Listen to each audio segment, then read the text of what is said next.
Olá, o Entrevistas dessa semana tem como convidado o professor e pesquisador Valmir Biaca. Bem-vindo.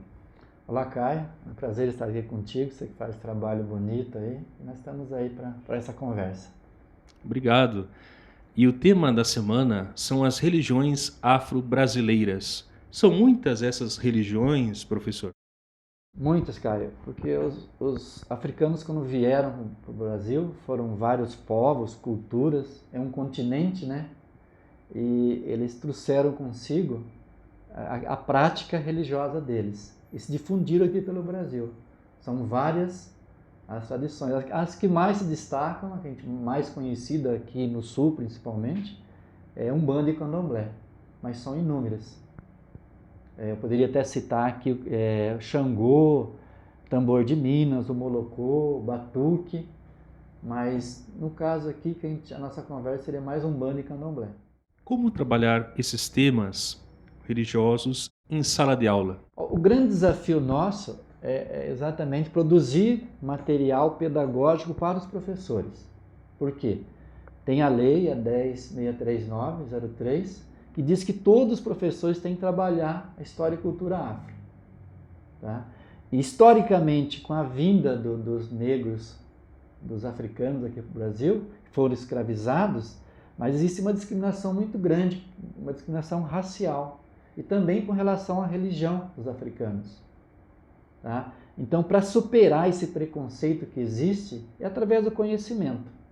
Na medida que você vai conhecendo a religiosidade praticada por eles, eles vão superando, né, esse preconceito. Isso tem que ser trabalhado, é pelo conhecimento.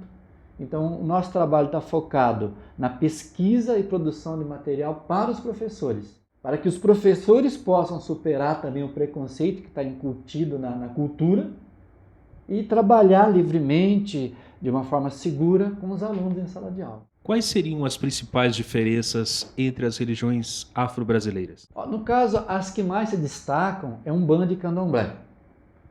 Quando os africanos vieram para cá, aqui para o Brasil vieram, não foram obrigados a virem, né? Foram escravizados, eles tinham a prática religiosa lá na África. E essa mesma prática veio e a continuidade daquela prática religiosa, aí surge o Candomblé, que é uma religião que tem como base o culto aos orixás. Já a Umbanda foi uma religião que surgiu aqui no Brasil, da mistura das religiões de matriz africana, do catolicismo, principalmente o catolicismo popular, do espiritismo e das religiões nativas praticadas pelos indígenas. Então são bem diferentes a Umbanda e Candomblé.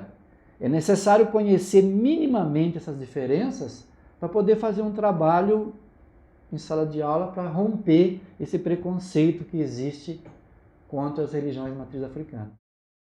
Na sua opinião, a que se atribui todo esse preconceito? É um preconceito racial, né? A nossa cultura, os africanos foram obrigados a vir para cá na condição de escravizados, né? Sempre foram muito explorados, né? E existe até documentos, né, da igreja discutindo se o negro tinha ou não tinha alma. Então, infelizmente, essa parte pesada da nossa história, né, que subjugou, que menosprezou o africano, né? Aí, se a pessoa é menosprezada, ela não é valorizada, imagina a religião que eles praticavam. Não era considerado nem religião. Isso ficou incutido realmente na cultura aqui do Brasil. Apesar da prática, tanto da Umbanda como do Candomblé, e agora com o tempo, que está difundido na sociedade, agora com o tempo, à medida que as pessoas vão conhecendo, vão percebendo que é uma religião igual às demais e que merece ser respeitada. Uma expressão que sempre entra em polêmica quando nós falamos sobre esses assuntos é a questão da macumba. O que seria uma macumba? Como fruto desse preconceito religioso, o pessoal fala de uma forma assim, preconceitual sobre a macumba. A macumba nada mais é do que um instrumento musical, instrumento de percussão.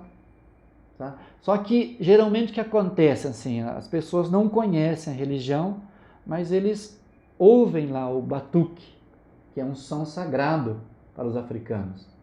E aquele batuque que é feito com instrumento, aí de longe, olha lá, os macumbeiros estão reunidos. A religião era desprezada, não era valorizada. Então é falado de uma forma preconceituosa. Mas a origem é essa. A macumba é um instrumento de percussão. Por que ter esse preconceito todo, né? Nós estamos vendo vários símbolos aqui no nosso cenário da gravação. O que eles representam para essas religiosidades? Tanto no caso o candomblé, que preserva muito mais as questões ligadas à África, tem como base dessa devoção o culto aos orixás. Nós temos a imagem de alguns orixás aqui. Oxalá, Iemanjá, que é muito conhecido, né?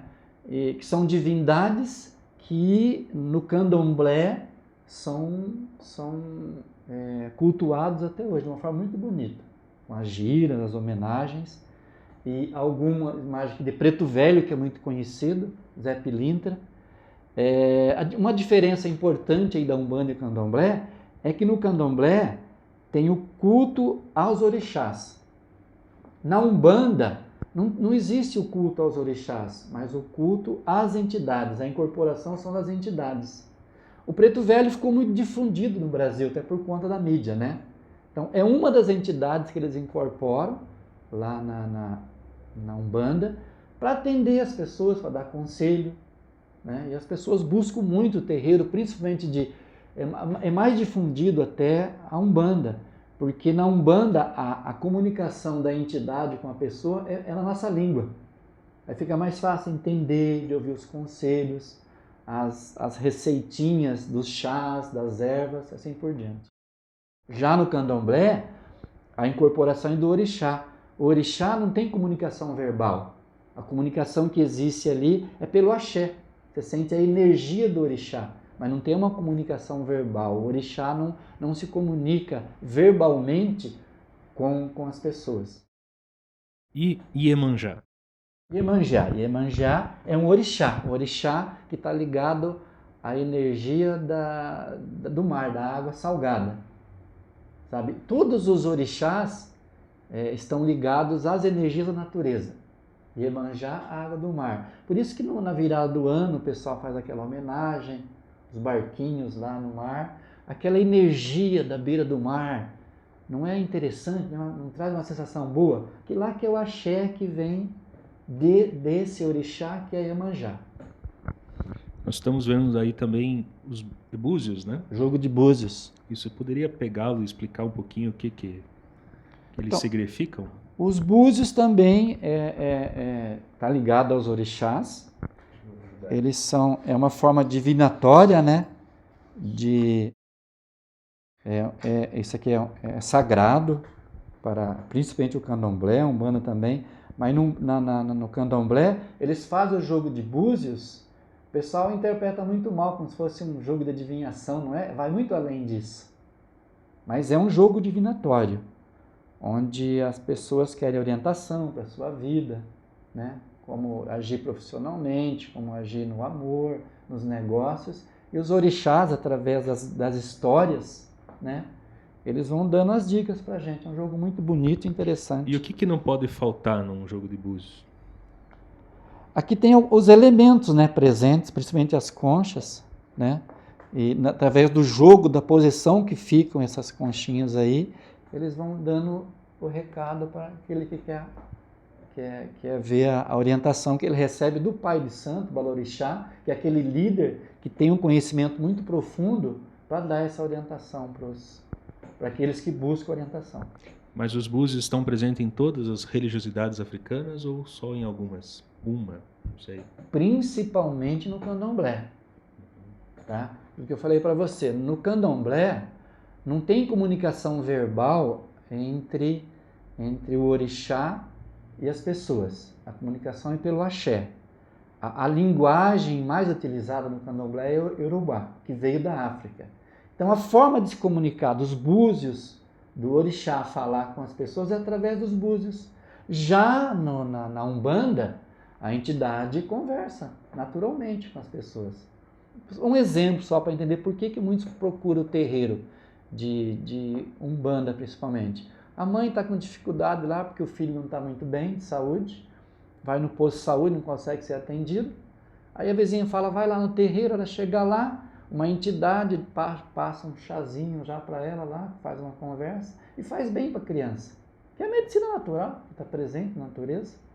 Claro, a pessoa se sente bem, foi acolhida, atendeu aquela questão que ela tinha, aquela dúvida, aquela ansiedade dela, ela acaba voltando depois. Então o terreiro tem essa magia de ser um centro de referência, um centro de resistência. Porque as religiões de matriz africana, durante muito tempo, foi alvo de muita perseguição aqui no Brasil. Daí é um dos motivos de tanto preconceito. E com essa aproximação, né, e esse foco nosso do trabalho, tentar conhecer um pouco tudo isso, para perceber que é uma religião natural, que tem uma teologia, que tem todo um conhecimento, que tem a simbologia, que tem os seus textos sagrados, né, que tem seus rituais e que existe para ajudar as pessoas. E quais seriam esses textos? O texto, como o texto não é escrito, o texto ele é verbal. É uma questão muito séria das religiões afro, é baseado na oralidade. Então, como é que você vê, comparando, no caso, com o cristianismo, nós temos a Bíblia. As religiões de matriz africana, o texto está presente nas cantigas, nos rituais, nos símbolos, nos gestos, sabe? É aí que você vai identificando o texto. E esses são os conteúdos que a gente trabalha depois com os professores em sala de aula. Quais são os símbolos dessa e daquela religião? Quais são os textos? O local sagrado. Isso tudo interfere diretamente no conhecimento que você vai tendo, principalmente na escola, para ir superando essa questão do preconceito que existe. Assim como tem o símbolo da minha tradição, que eu tenho que respeitar o símbolo da outra tradição. Assim como tem o texto da minha tradição religiosa que eu pratico e das demais. O texto sagrado e assim por diante. O local sagrado. Se eu vou em um local sagrado da religião que eu pratico, eu tenho que aprender a respeitar o local sagrado da outra tradição. E no caso da Umbanda e do Candomblé, historicamente elas foram muito perseguidas. Quantos e quantos terreiros foram invadidos aqui no Brasil ao longo da história? Então, um desrespeito muito grande com aqueles que estão praticando a religião. Então, muito obrigado pela sua entrevista. Estamos à disposição. E o propósito nosso é principalmente produzir material para que o professor possa trabalhar em sala de aula esse conteúdo. E os materiais estão, principalmente através da Sintec, né? Livros, textos, vídeos, para que o professor tenha subsídio para quando for trabalhar essa temática em sala de aula, ele tenha um material que dê conta de romper esse preconceito. Então, à disposição para aquilo que precisarem da gente.